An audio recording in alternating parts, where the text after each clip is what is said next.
Yeah, so I just might explain very, very briefly what we do within the PDST Health and Wellbeing team, first of all. So we would cover the curricular areas of SPHE, PE, that's physical education, and RSC, relationships and sexuality education. And we also look at the areas of child protection, anti-bullying, and teacher wellbeing. So that's what we do within our team. And I'm here just to look at the lockers and bring you through some of the lessons very, very briefly. So just to kind of point out, and a lot has been said about this already, but it is intended for use with junior cycle SPHE. So it would be part of an integrated SPHE program as opposed to 6 standalone lessons. That's just really important to point out. I do feel it could be useful for senior cycle also, so it's not necessarily just for junior cycle. I do feel that some of the lessons there could be used at senior cycle. It's really important to point out, and it was referenced at the panel discussion, sexting is not a normal part of teenage life. So that's just really important to point out.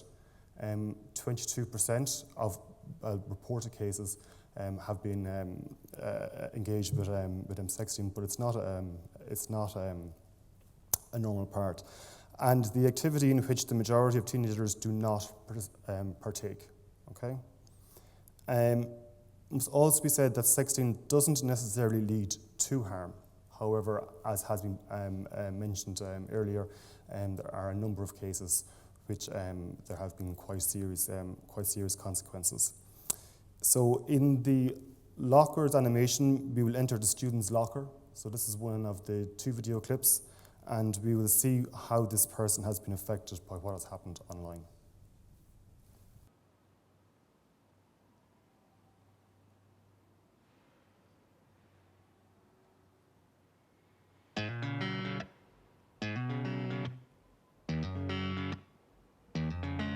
When I catch your reflection, I see daggers in your smile. That there's a cruelty in your face I haven't seen for a while. And I placed my trust in your hands, but you threw it to the wind. And I should have seen it coming, 'cause now I feel the sting. Say you're sorry. You got me. Oh no. You got me again. Oh no. It can't be. Oh no.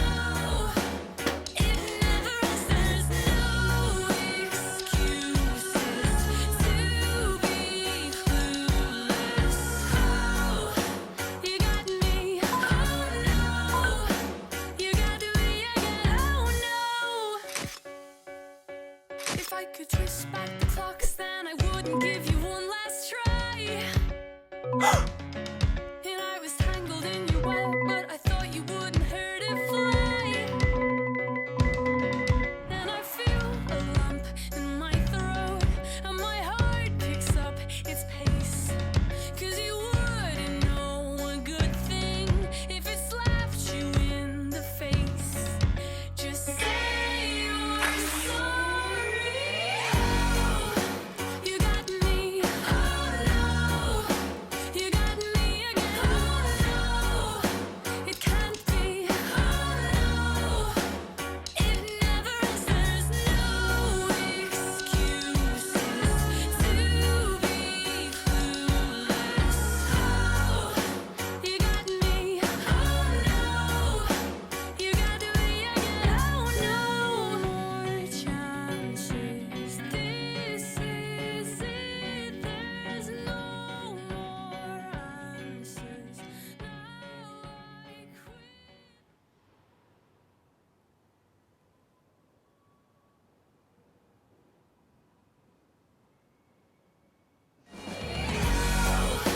You got me. Oh no.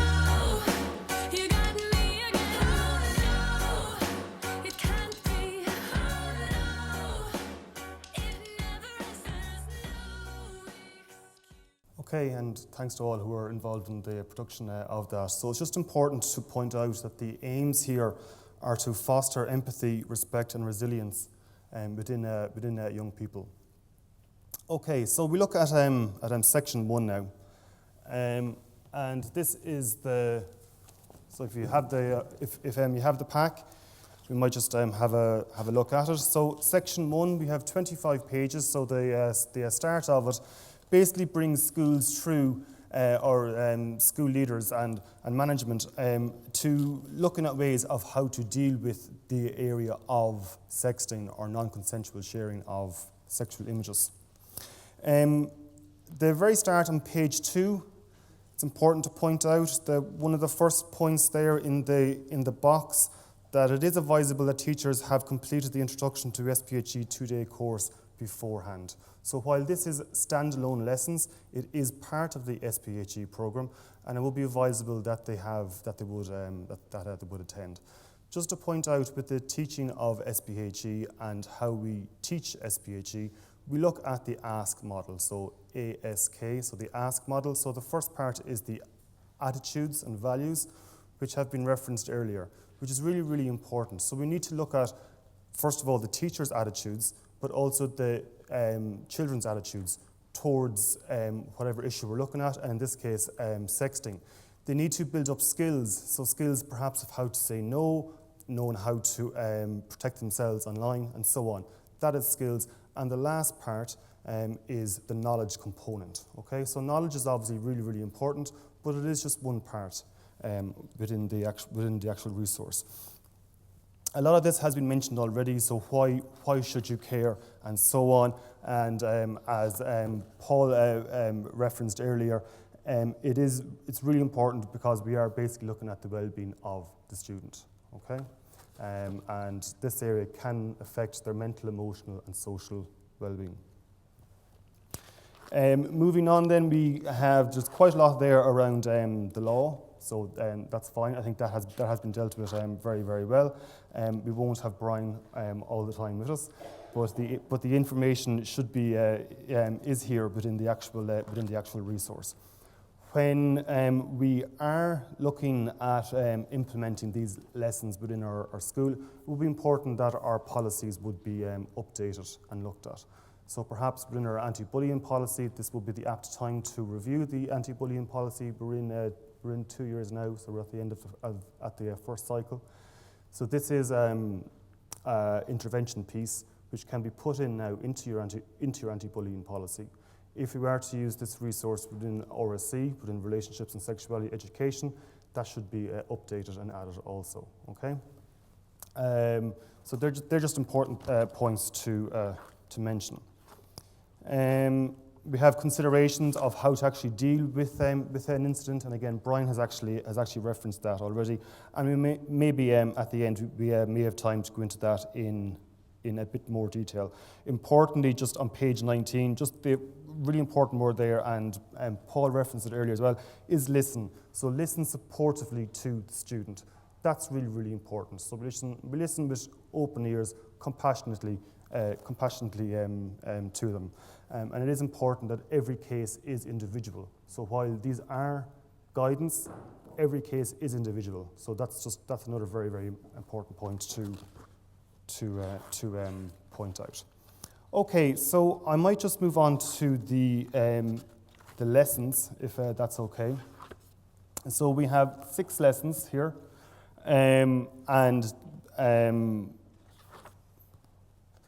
where are we? On lesson 1, which is on page 33. I might just go through this one, then I might go on to the next slide.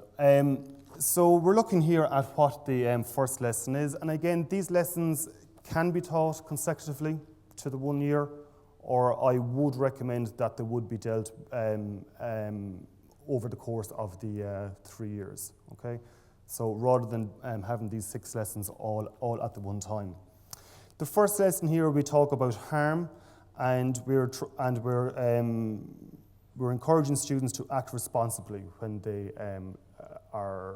when the whole notion around sexting is forced upon them. And we have the links there where it's actually linked as well. Again, the resource, we're saying it can be used within the RSC module. So SPHE has 10 modules, and it can be taught within RSE, but it can also be taught within other modules as well. This one here says it can also be taught within friendship, and that's really, really important to remember that. The curriculum, as I'm sure we all agree, is overloaded as is. We only have 6 lessons. Well, we have a minimum of 6 lessons of RSE to teach per year, but there are other areas perhaps that we need to look at and address within RSE. So this can be addressed within RSE and here. Here are the aims of SPHE, just to kind of point out, just to remind us while I'm going through the rest of the lessons. So to enable the students to develop personal and social skills, very much linked to what we're talking about here, to promote self-esteem and self-confidence, to enable students to develop a framework for responsible decision making, to provide opportunities for reflection and discussion, very, very important part of the SPHE program. I know when I go around and when I was visiting schools, and when I was asking students what do they like within RSE, they always liked the talk. Now, they never said it was discussion and reflection, but that's what they liked. It was basically talking. It was the one chance where they got to actually discuss, and that's hugely, hugely important. So the teacher does need to be comfortable and needs to be trained to facilitate discussion here, and also to promote physical, mental, and emotional health and well-being. The previous slide just was a whole spiral model, and SPHE is taught in that particular manner, okay? So the SPHE curriculum is modular and spiral in nature. So it's not, no part will be a standalone. Like I said, this could be taught within RSE, but also within modules like influences and decisions, friendships, personal safety, and so on, okay? So it is really up to each individual school to see where this can be best used for them within their SPHE program. Another important point to point out, which might seem strange that we're here launching the actual locker resources, but we said 22% of students are engaged here. It might not be an issue within every school, and that's really important. It is important to get the student voice. So again, part of my remit when I would go to schools, I would always ask for a student representative body to come in so we can listen to students. So what are the issues within each individual school? Because they are different. I know when I was seconded from my school 4 years ago, sexting was not an issue. To be honest, I hadn't heard of it. It was an issue that was in South Dublin schools, but it seems to have spread now. I know last year I was in a school and I was asking one of the students, is sexting an issue here? And the third year girl just looked at me and she just said, yes, no, well, maybe at the end of some text you might put XXX.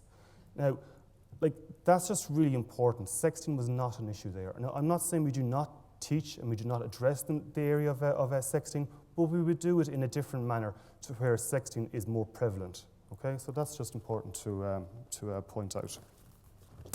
Lesson 2, then, we're talking here about the concepts around emotions. So we're looking at the emotions which will come into play when we're looking at the area around sexting, and we're trying to develop strategies for coping with these. Okay, so that's important as well. And there's teachers' notes there. It shows where it's all linked up. It's future-proofed to the new junior cycle spec as well. So that's a very, very important.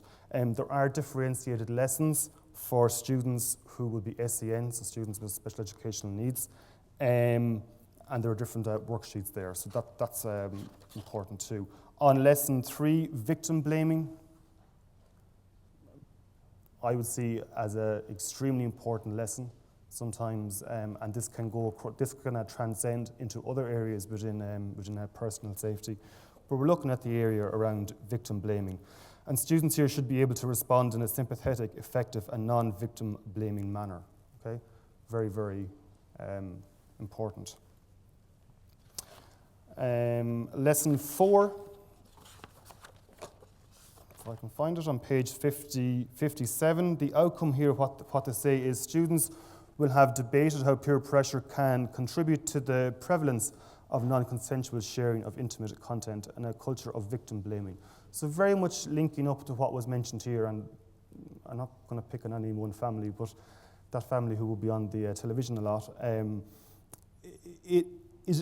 it is looking at, well, what is actually normal? And I do think, and I've always said this back to my own students when I was in school, I do give them facts and figures, because just to point out, this is not a normal part of teenage life. So that's really, really important. And it is important to give students the voice.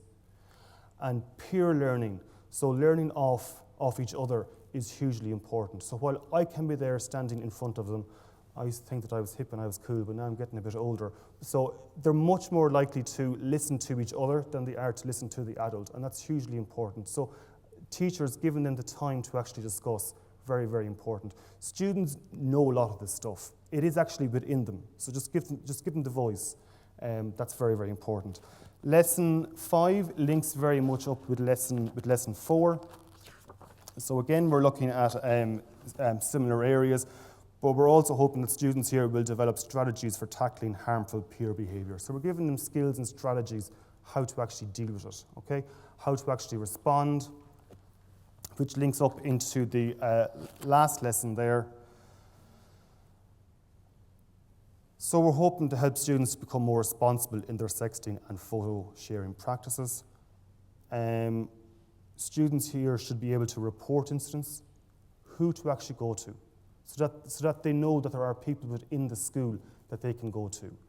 Is it their class teacher? Is it their tutor?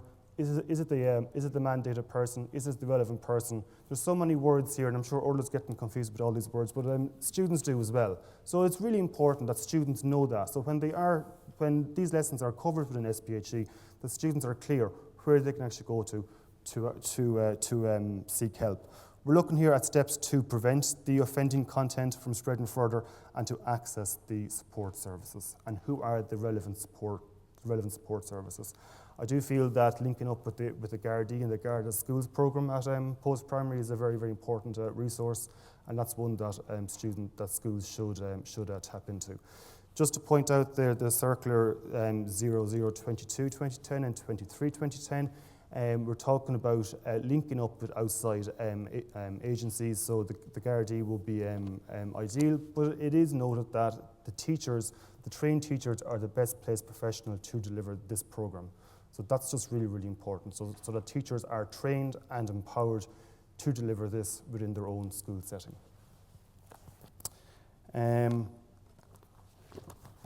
That is the lockers.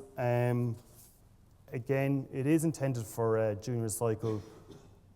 There is training in this, so the PDST Health and Wellbeing team have Internet Safety Cyberbullying training on this.